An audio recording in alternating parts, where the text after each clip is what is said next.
بسم اللہ الرحمن الرحیم۔ صحابہ کرام رضوان اللہ علیہ مجمعین کے بارے میں بات پڑھ رہے تھے ہم، اسی حوالے سے صحابہ کرام کے فرق مراتب کا ذکر کرتے ہوئے اب آگے فرماتے ہیں ثانیہما یعرف کونہ صحابیاً۔ اب دوسرا مسئلہ، دوسری تنبیہ یہ ہے کہ یہ کس طرح معلوم ہو کہ یہ صحابی ہیں۔ خود دعویٰ کر دے کسی کے کہنے پر، کیا صورت ہے، کیسے ان کا صحابی ہونا ثابت ہوگا؟ فرماتے ہیں یہ تو بالتواتر، تواتر سے جن حضرات کا صحابہ میں شمار ہونا ثابت ہو تو ان کا انکار مشکل ہے۔ جس طرح کہ اصحاب عشرہ ہیں، عشرہ مبشرہ ہیں، اللہ اکبر، اور بالخصوص ان اصحاب العشرہ میں بھی حضرت ابوبکر صدیق ہیں رضی اللہ تعالیٰ عنہ، جن کی صحابیت کا، صحبت کا ذکر قرآن مجید نے بھی کیا ہے۔ اب ان کا انکار کہ وہ صحابی نہیں ہیں، وہ قرآن مجید کی آیت کا انکار۔ تو پہلی بات یہی حافظ رحمۃ اللہ فرماتے ہیں رحمۃ اللہ علیہ، اللہ اکبر، کہ جن کا تواتر کے ساتھ اول استفاضہ یا معروف طریقے، حدیث مستفیض میں آپ پڑھ چکے ہیں نا کہ 3-4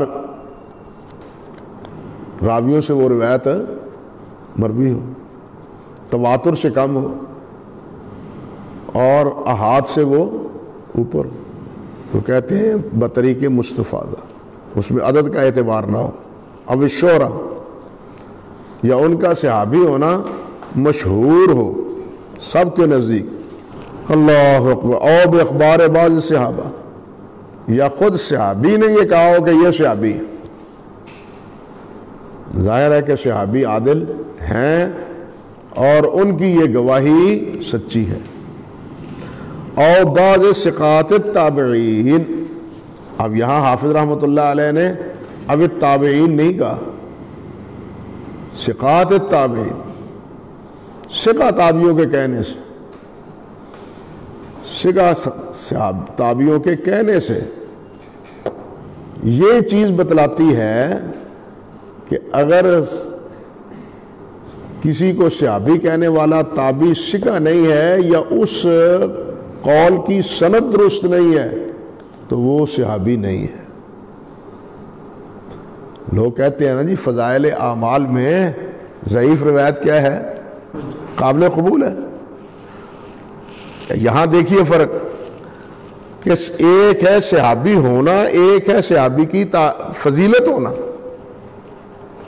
اب یہاں صحابی کے ثبوت کی بات ہے، صحابی کے ثبوت کے لیے ثقہ تابعی کی ضرورت ہے، صحیح سند کی ضرورت ہے۔ البتہ فضیلت ہو وہ دوسرا مسئلہ ہے، ان میں کچھ ضعیف روایت کسی نہ کسی درجے میں قابل قبول ہے جو ترک کے درجے میں نہیں ہے، سمجھے یا نہیں؟ یہ چیز، یہ تفریق خود بتلاتی، آپ الاصابہ کا مطالعہ کریں، حافظ رحمۃ اللہ علیہ کئی مقام پر ذکر کرتے ہیں، سند ذکر کرتے ہیں، لیکن کہتے ہیں کہ یہ سند صحیح نہیں ہے، صحابی کے حوالے سے یہ سند صحیح نہیں ہے۔ اگر زبانی طور پر یہ ہو کہ جناب ٹھیک ہے سند صحیح نہ ہو، تابعی بھی صحیح ثقہ ہو یا نہ ہو، کہہ دے وہ، اس سے صحابی نہیں ثابت ہوتا۔ رجل نہیں نہ کہے نا، رجل من اصحاب النبی کہے، پھر ان رجل نہیں کہے، نہیں، جب تک ان رجل من اصحاب النبی نہ کہے، ان رجل سے نہیں، ان رجل من اصحاب النبی صلی اللہ علیہ وسلم جب تک نہ کہے اس وقت تک بات نہیں۔ اور باخبار ہی ان نفس ہی بانہ صحابی ہوں، یا یہ کہ وہ خود کہے کہ میں صحابی ہوں، لیکن یہ جو دعویٰ ہے نا اس میں پھر ایک جھگڑا ہے۔ حافظ کہتے ہیں خود اذا کان دعواہ ذالک تدخل تحت الامکان، کہ یہ دعویٰ اس کا امکان رویت صحابی ہونے میں امکان ہو، ممکن ہو، لیکن یہ اسی طرح ہے جس طرح کوئی یہ کہے کہ میں ثقہ ہوں۔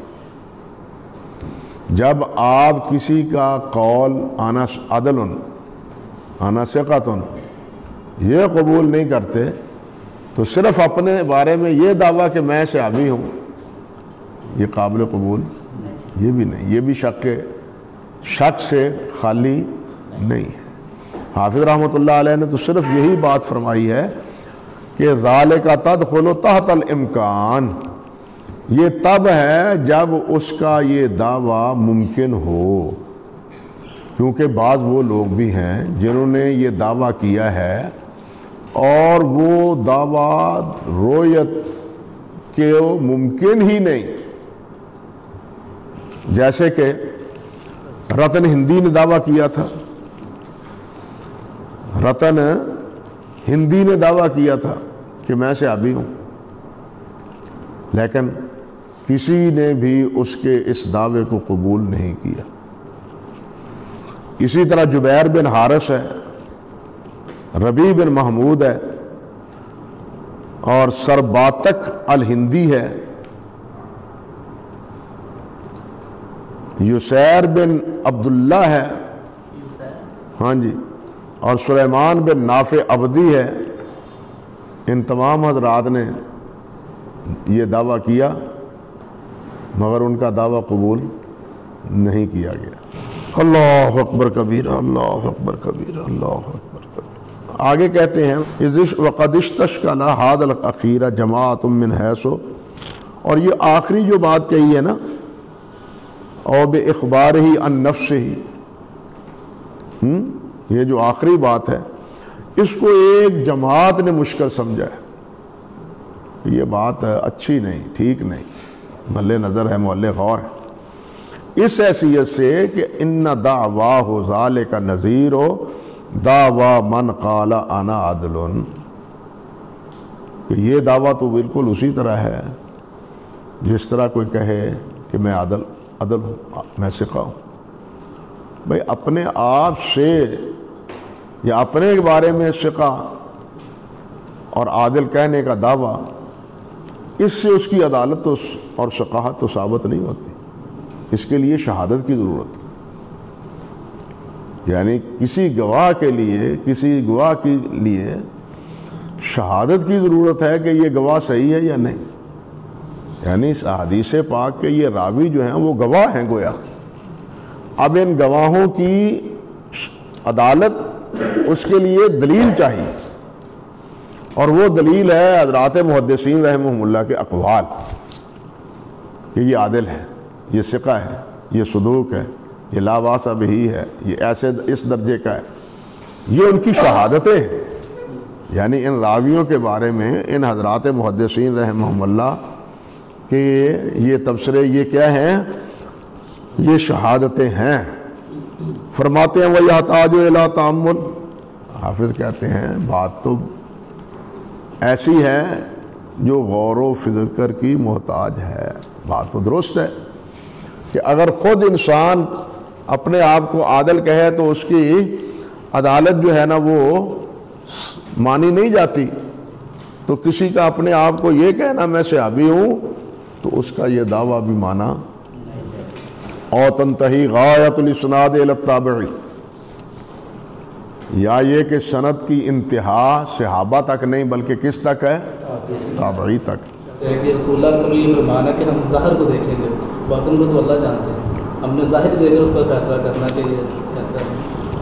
حافظ رحمۃ اللہ علیہ نے اس دعوے کے ساتھ صرف یہ شرط لگائی ہے کہ یہ تحت الامکان ہو، ایک بات۔ دوسری بات جو کہی ہے وہ یہ کہ یہ محتاج تأمل ہے۔ اب سوال تو یہ ہے کہ اگر کسی کو اپنے بارے میں یہ کہنا کہ میں عادل ہوں، اس کا عادل ہونے کا دعویٰ کیا اس کی شہادت کے لیے کافی ہے؟ کتاب الشہادات میں کیا پڑھتے ہیں آپ؟ کتاب الشہادات میں کسی کی گواہی کے لیے 2 عادل شاہدوں کا ہونا ضروری ہے. سمجھے یا نہیں؟ یہ درست ہے. یہ ہم کہتے ہیں نا کہ ہر ایک کا کہنا کہ ہم ظاہر کو دیکھتے ہیں، یہ بھی سمجھے بات. یہ جو کہتے ہیں نا کہ اصل عدالت ہے، راوی میں کیا ہے؟ اصل عدالت ہے. حافظ ابن تیمیہ کہتے ہیں نہیں، اصل عدالت نہیں ہے.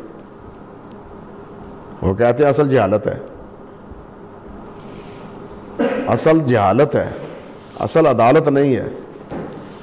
اب اس جہالت سے نکالنے کے لیے گواہوں کی ضرورت ہے. اور خاصی بحث کی ہے حافظ ابن تیمیہ رحمۃ اللہ علیہ نے اس موضوع پر کہ اصل عدالت نہیں ہے. بعض کہتے ہیں کہ اصل عدالت ہے. نہیں، یہ بالکل اسی طرح ہے جس طرح معتزلہ کہتے ہیں کہ اصل ہر چیز میں علت ہے. اس بنیاد پر وَخَلَقَ لَكُم مَّا فِي الْأَرْضِ جَمِيعًا، خلق لکم ما فی الارض، اس بنیاد پر کہ ہر چیز میں علت ہے، ہر چیز میں علت ہے یہ کہتے ہیں. لیکن یہ چیز بھی محل نظر ہے کہ اب لائیں کفایہ 101 110 یہ اس کی بات ہے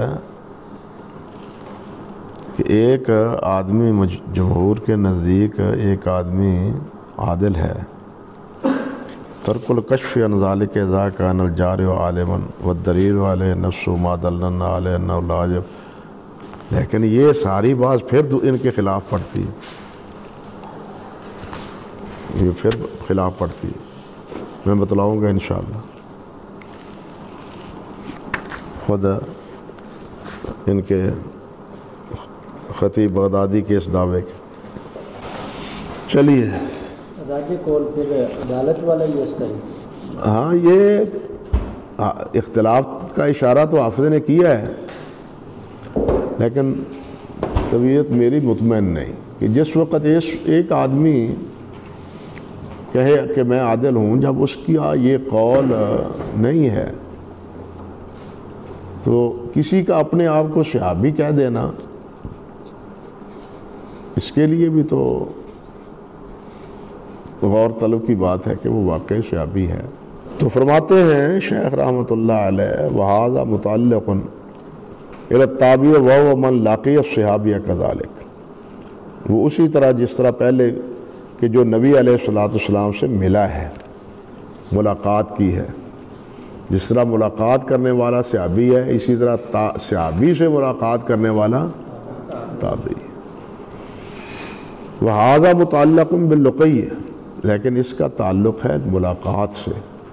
وَمَا ذُكِرَ مَعَهُ، اور جو اس کے ساتھ کہ یہ ملاقات وہ چلتے ہوئے ہو، بیٹھے ہوئے ہو، گفتگو کی صورت میں ہو، یا کسی صورت میں جس طرح لقاء کے بارے میں پہلے صحابہ کی تاریخ میں بیان کیا ہے. إِلَّا قَيْدُ الْإِيمَانِ بِهِ، وہاں شرط تھا کہ آپ کے ساتھ ملاقات ہو لیکن ایمان کے ساتھ، ایمان کے ساتھ ہو تو پھر وہ صحابی. کیونکہ منافق بھی تو نبی علیہ السلام کے پاس بیٹھتے تھے نا، اور کفار نے بھی دیکھا ہے نبی علیہ السلام، وہ تو صحابی نہیں ہے. ایمان کے ساتھ جو بیٹھے وہ ہے. فَذَلِكَ خَاصٌ بِالنَّبِيِّ صلی اللہ علیہ وسلم، یہ صرف نبی علیہ السلام کے لیے خاص ہے. مطلب یہ ہے کہ تابعی کے لیے تحمل کے وقت ایمان لازم ضروری نہیں ہے. وہ صحابی سے ملاقات ہو، اور جس وقت ملاقات ہو وہ اس وقت بھی مومن ہو، مسلمان ہو، وہ بھلے کافر بھی ہو، لیکن ادا کے وقت اگر وہ مسلمان ہے تو پھر کیا ہے، اس کی روایت قابل قبول ہے اور وہ تابعی سمجھا جائے گا جو بعد میں اسلام لے آیا، اگرچہ اس نے وہ بات صحابی سے حالت کفر میں ہی سنی ہو. وَهَذَا هُوَ الْمُخْتَارُ خِلَافًا لِمَنِ اشْتَرَطَ فِي التَّابِعِ طُولَ الْمُلَازَمَةِ وَصُحْبَةَ السِّمَاعِ أَوِ التَّمْيِيزِ. ہیں بعض حضرات نے کہا ہے کہ جناب لمبی مصاحبت حاصل ہو، صحابہ سے لمبی مصاحبت حاصل ہو، اور بعض نے کہا ہے کہ جناب سما بھی نبی علیہ الصلوۃ والسلام کے ساتھ اپنے یعنی صحابہ کے ساتھ ثابت ہو، اور بعض نے کہا کہ وہ سن تمیز کو پہنچا ہوا ہو۔ صحابی کی تعلیم میں تو تھا نا کہ اگر وہ بچہ ہے سن شعور کو نہیں پہنچا، نبی علیہ الصلوۃ والسلام کی خدمت میں حاضر ہو، اس کے والدین نے کر دیا ہے تو وہ بھی صحابی، لیکن یہ نہیں، اس کو نہیں۔ اب تمیز بعض نے یہ بھی کہا ہے اللہ اکبر۔ ابن حبان رحمۃ اللہ علیہ نے یہ شرط لگائی ہے، یہی آخری، وہ کہتے ہیں یکون رآہ فی سن من یحفظ عنہ، کہ انہوں نے اس عمر میں دیکھا ہو جس میں وہ کیا کرتے ہوں، یاد کر سکتے ہو، حفظ کر سکتے ہو۔ تو یہ ہے، اس شرط پر باقی بھی باتیں ابھی باقی ہیں، وہ بھی اور آگے بھی انشاءاللہ ہم آگے پڑھیں گے۔